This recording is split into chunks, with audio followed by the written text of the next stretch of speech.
In this video we would like to have a look on the design of the toolbox and the critical aspects of the design.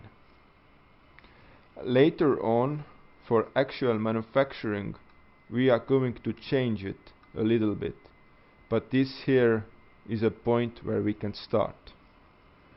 We are not going to go into the finest detail of the modeling process, just the general principles. To model the toolbox, we have used the Autodesk Fusion 360 CAD/CAM modeling system. As the modeling criteria was set that we need to have the least number of parts possible, so for our box that will count to 4 parts.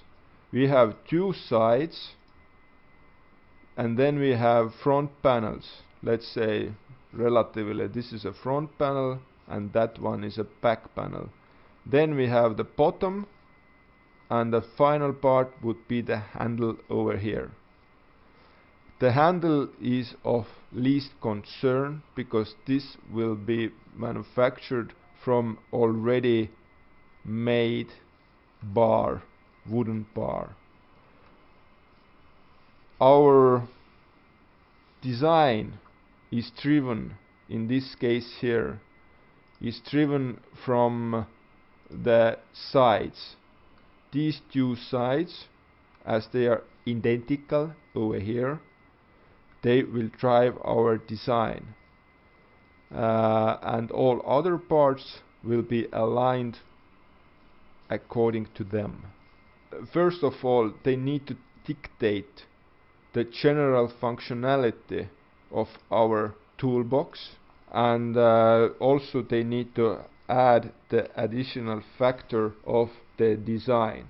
What we mean by that would be that these sides, they are not symmetrical, they are not rectangular, they bear some aligned edges together with some curved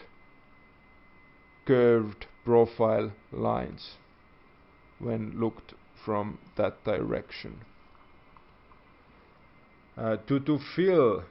To fulfill the design criteria, or let's say the initial criteria, no fasteners used. We have designed here a very simple joint where there is a male part firmly joined with a female counterpart. Right now they are of the same size exactly. Our plan is to generate some kind of fit while machining, and these rounds here are to ease the assembling of the different parts, so that there won't be any corners that wouldn't fit exactly with this rectangular male part.